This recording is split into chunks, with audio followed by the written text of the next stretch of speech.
कानून व्यवस्था को लेकर बिहार में कई सारे सवाल हैं। उसी से शुरुआत करते हैं। एक और मामला ऐसा सामने आया है जिस पर एक बार फिर से सरकार से सवाल पूछ रही है विपक्ष। वहां का तेजस्वी यादव ने इसको लेकर ट्वीट कर दिया है। बिहार के नालंदा से बड़ी खबर आई है। नालंदा में बदमाशों ने अंधाधुंध फायरिंग की है और नालंदा के दीपनगर में डबल मर्डर हो गया है, जिससे सनसनी फैल गई है।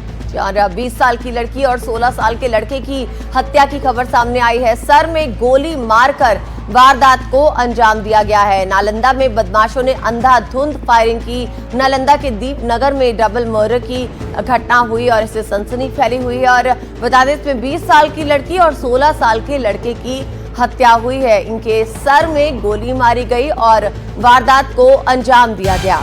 ये बताया जा रहा है कि आपसी विवाद को लेकर जुड़ा हुआ ये मामला है, पर हो सकता है पुलिस अब इस मामले की तफ्तीश कर रही है और ये कहा जा रहा है कि पहचान यहाँ पर हो गई है जो हमलावर थे। लेकिन इस तरह के मामले आना जरूर कानून व्यवस्था पर कड़े सवाल खड़े करते हैं। थाना अंतर्गत डुमरावा गांव में गोलीबारी हुई है, जिसमें 2 व्यक्ति की मृत्यु हो गई है। दोनों डेड बॉडी को वहाँ से यहाँ लाया गया था।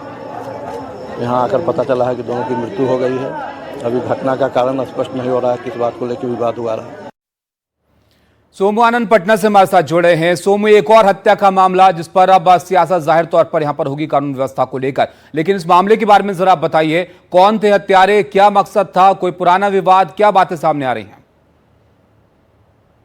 ये बात सामने आ रही है कि गांव में अखंड कीर्तन चल रहा था और इसी दौरान जो दूसरा टोला है उसी गांव में उस टोले के कुछ बच्चों का विवाद हुआ था। इसी विवाद में यह विवाद फिर इतना बढ़ा कि दूसरे टोले के कुछ लोग जो बदमाश थे वो राइफल लेकर के आ गए, हथियार से लैस होकर के आए और उन्होंने 2 बच्चों को गोली मार दी और उसके बाद दोनों की मौत हो गई। जब दोनों को लेकर के अस्पताल तक पहुंचे परिजन, तब तक उन्हें मृत घोषित कर दिया गया था। बाद में अस्पताल के गेट पर भी काफी हंगामा हुआ जब वहां पर पुलिस पहुंची। ये आपसी विवाद बताया जा रहा है, लेकिन सवाल है कि इतनी आसानी से क्या लोगों के पास हथियार उपलब्ध थे, वो पहुंचे और उन्होंने 2 बच्चों को साफ तौर पर निशाना बनाया और उनकी गोली मारकर हत्या कर दी। बहुत शुक्रिया सोमू आपका सब जानकारी के लिए। जो महत्वपूर्ण सवाल आपने उठाया, ये एक बड़ा सवाल है यहाँ पर अजरी कि इतना आसान है क्या बिहार में किसी की हत्या करना और वहां से गायब हो जाना। अब पुलिस इस मामले की तफ्तीश करिए। अब देखिए क्या और बातें यहाँ पर सामने आती हैं।